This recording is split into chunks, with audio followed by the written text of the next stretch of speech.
નમસ્કાર વિદ્યાર્થી મિત્રો, સ્વાગત છે તમારું સ્કાયલાઇન એજ્યુકેશનમાં। આજે આપણે જોવાના છીએ ધોરણ 12 જનરલ સ્ટ્રીમ, વિષય છે ઇંગ્લિશ, બરાબર।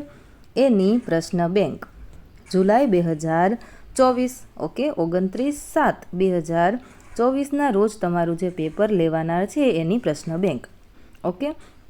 તો આપણે પેરેગ્રાફ પરથી સવાલના જવાબ છે ત્યાંથી લઈ અને ઈમેલ સુધીનું લેખિતમાં જ સોલ્યુશન કરવાના છીએ। તમે અહીં સ્ક્રીન પર જોઈ શકો છો આપણે મોટા સવાલના જવાબ, ત્યાર પછી છેલ્લે સુધી આવેલા છે ઈમેલ, બરાબર। આ ઈમેલના જવાબો છે, બરાબર। ત્યાં સુધી આપણે સોલ્યુશન કરવાના છીએ, તો આ વિડીયોને અંત સુધી જોવાનું ભૂલશો નહીં, ઓકે। જોઈએ આપણે ક્વેશ્ચન નંબર પહેલો। એમાં આપણને પેરેગ્રાફ આપેલા છે, પેરેગ્રાફ પરથી સવાલ આપેલા છે અને એ સવાલમાં પણ 4 વિકલ્પ છે, એમાંથી એક વિકલ્પ પસંદ કરી અને આપણે લખવાનો છે। તો પહેલાં તો આપણે પેરેગ્રાફ નિરાતે વાંચી લઈએ, ઓકે। વિડીયો પોઝ કરી અને વાંચી લેવાનો, ત્યાર પછી આપણે સવાલ જોઈએ। પહેલો, what was friends afraid of, okay. તો એની અંદર જવાબ આવશે ઓપ્શન ડી, ઓકે। ચાલો બીજું, સિલેક્ટ ધ કરેક્ટ સ્ટેટમેન્ટ, તો જે વાક્ય સાચું હોય એ આપણે સિલેક્ટ કરવાનું છે, તો બીજું વાક્ય છે એ સાચું છે। ત્રીજો સવાલ, ધ પ્રુશિયન સોલ્જર્સ વર, તો આન્સરની અંદર આપણે લખીશું સી ડ્રિલ્ડ। ત્યાર પછી બીજો પેરેગ્રાફ અહીં આપેલો છે, એના નીચેના સવાલના જવાબ આપણે જોઈએ। તો પહેલો સવાલ આપેલો છે, why did the children cover their ears with their hand, આન્સરમાં લખો ઓપ્શન ડી। બીજું, the day is compare to a Sunday morning because, answer આવશે option A, it is quite. ત્રીજો સવાલ, ધ ઓથર ફેલ્ટ ધેટ, તો એમાં આપણે આન્સરમાં લખીશું બી।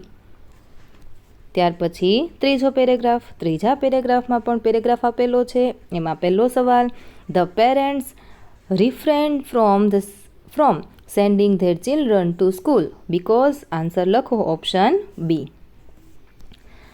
બીજાની અંદર જવાબમાં આપણે લખીશું ઓપ્શન સી। અને ત્રીજો સવાલ છે, when did M Hemal give holiday to children, તો એમાં આન્સર આવશે ઓપ્શન બી, બરાબર, when he went for fishing।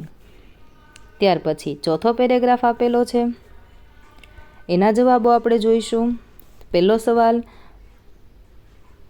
The comparison between Seemapuri and Delhi is blank, તો લખો એ, ઓપ્શન એ। ત્યાર પછી બીજું, which of the following statement is not true, આન્સરમાં આવશે એ। ત્રીજો સવાલ, what is the significance of ration card, તો એની અંદર જવાબમાં આવશે option A, it provides them with enough food. અહીં પાંચમો પેરેગ્રાફ આપેલો છે, જોઈએ આપણે એના જવાબો। What is the author suspicious about, જવાબ લખો ઓપ્શન એ। બીજું, the following does not relate with in marriage, તો એની અંદર જવાબમાં આવશે ઓપ્શન સી, પિંક ડ્રેસ। ત્યાર પછી છેલ્લો સવાલ છે, the word purity can replace the world, તો એની અંદર આન્સરમાં આપણે લખીશું ઓપ્શન ડી, ઓકે। ત્યાર પછી આપણે નવો પેરેગ્રાફ જોઈશું, છેલ્લો પેરેગ્રાફ, બરાબર, છઠ્ઠો। તો એમાં પહેલો સવાલ છે, Mukesh grandfather became blind due to, option આવશે સી, બી નહીં સી, ઓકે।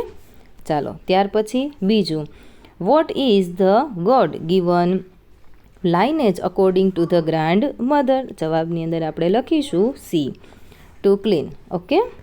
ચાલો છેલ્લો સવાલ છે, replace the word with the appropriate synonyms, એટલે સમાનાર્થી શબ્દ લખવાનો છે, તો જવાબ લખો ઓપ્શન ડી, ઓકે। તો અહીં સુધી જેને સરસ મજાનું સોલ્યુશન થઈ ગયું હોય એ વિદ્યાર્થી મિત્રો વિડીયોને ફટાફટ લાઇક કરો, તમારા મિત્ર સાથે આ વિડીયોની લિંકને વોટ્સએપ પર શેર કરવાનું ચૂકશો નહીં। આવી જ રીતે બીજા વિડીયો જોવા છે ને તો ચેનલને સબસ્ક્રાઈબ જરૂરથી કરી લેજો, જેના લીધે આવનારા તમામ વિડીયો તમારા સુધી પહોંચી શકે। અને હા, કમેન્ટમાં તમારી શાળાનું નામ રેડ હાર્ટ સાથે જરૂરથી લખજો। તમારે આ PDF ડાઉનલોડ કરવી છે ને તો એના માટેની લિંક હું તમને ડિસ્ક્રિપ્શન બોક્સની અંદર આપી દઉં છું. ટેલિગ્રામ ચેનલ જોઈન કરી લેજો અને ત્યાંથી તમે આ PDF ડાઉનલોડ કરી શકો છો. આગળ જોઈએ આપણે. તો અહીં આપેલું છે ઈચ ક્વેશ્ચન કેરીઝ 3 માર્ક્સ, એટલે 3 માર્ક્સના અહીં તમને સવાલ આપેલા છે. કોઈ પણ એક સેટના જવાબ લખવાના છે. આપણે બધાના જવાબ અહીં લખેલા છે. તો સ્ક્રીન પર તમારે જોતું જવાનું છે અને વિડીયો પોઝ કરી અને જવાબ લખતા જવાના છે. જોઈએ પહેલો સવાલ. Why is French language important to learn according to M Hanel? તો એનો જવાબ અહીં લખેલો છે સ્ક્રીન પર. ત્યાર પછી બીજો સવાલ. બીજાનું સોલ્યુશન પણ આપણે અહીં લેખિતમાં સરસ મજાનું લખેલું છે, બરાબર. ત્યાર પછી બીજા સેટ આપેલો છે, એનો પહેલો સવાલ હુમ ડઝ એમ હેમલ? ઓકે, ચાલો. ત્યાર પછી બીજા સવાલનું સોલ્યુશન આપણે જોઈશું. વિડીયો પોઝ કરી અને નિરાતે લખતા જજો. ઓકે.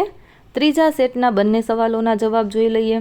Vote message? તમારે આ જો PDF જવાબની ડાઉનલોડ કરવી હોય તો તમે નીચે આપેલી લિંક પર ક્લિક કરી અને ડાઉનલોડ કરી શકો છો. ઓકે.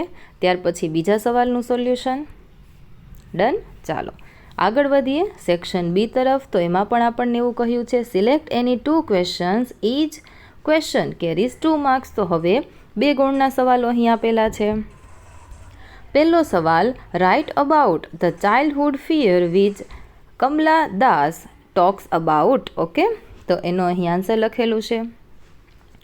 બીજા સવાલનો જવાબ. ત્યાર પછી ત્રીજા સવાલનો જવાબ. ઓકે, અહીં ABCD આપેલા છે.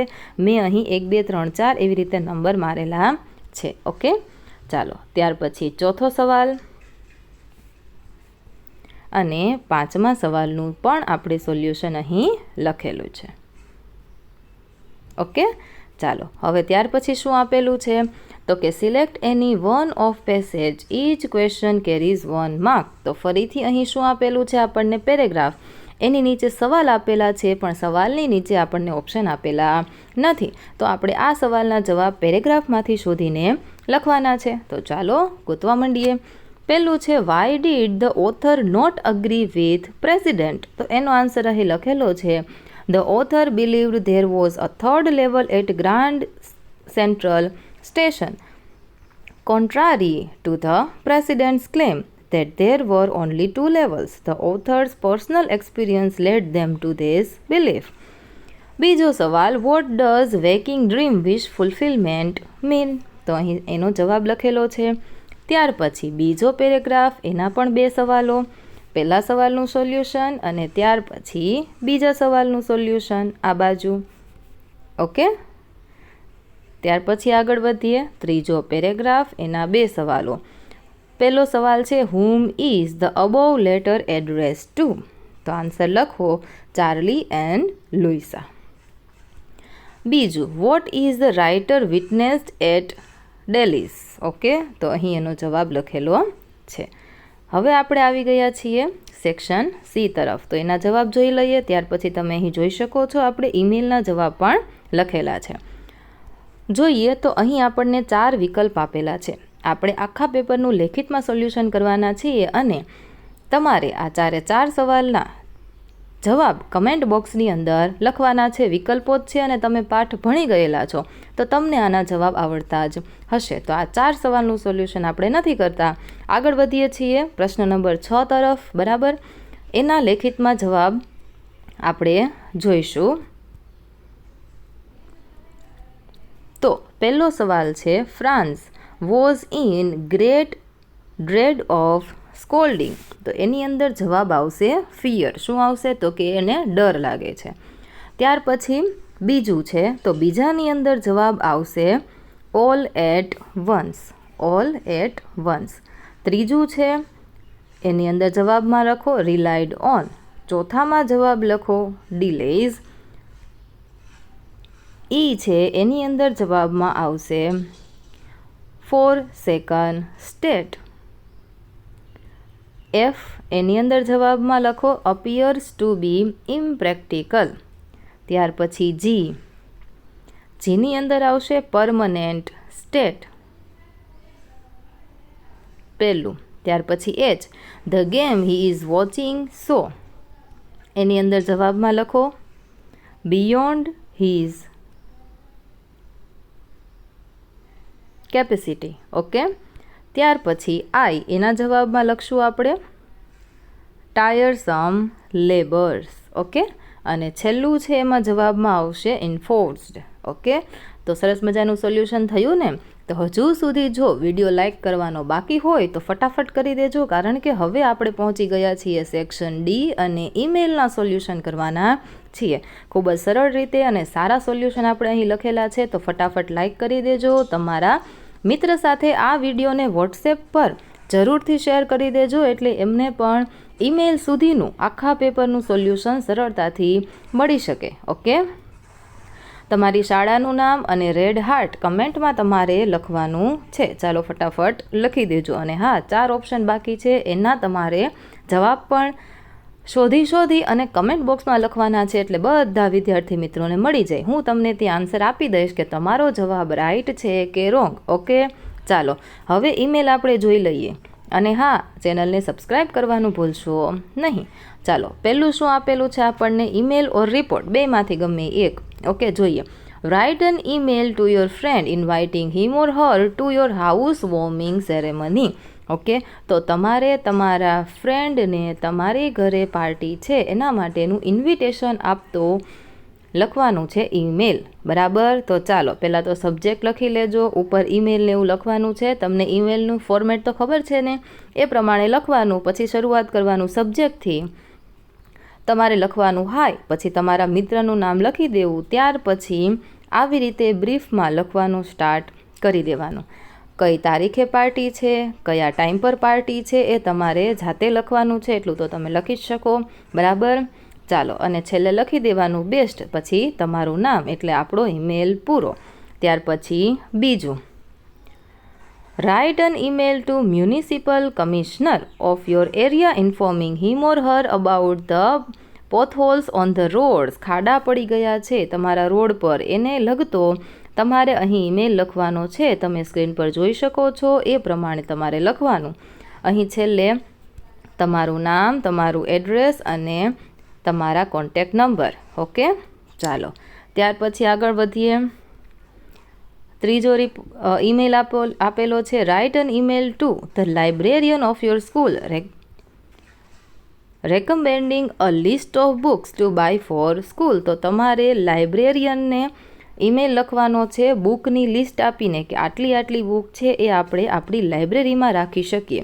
જો મેં અહીં લખેલું છે પહેલું, બીજું, આવી રીતે રેકમેન્ડેશન આપેલા જ છે. તમારે ખાલી આ ઈમેલમાં તમારા નામ એડિટ કરવાના છે. બરાબર, અહીં જો લખેલું છે, બરાબર, આટલું તમારે લખવાનું. તમારું નામ, તમે કયા પોઝિશન ઉપર છો, એટલે કે કયા સ્ટાન્ડર્ડમાં છો, શું ભણો છો એ, અને તમારી કોન્ટેક્ટ ઇન્ફોર્મેશન અને તારીખ લખી દેવાની, એટલે તમારો ઈમેલ પૂરો.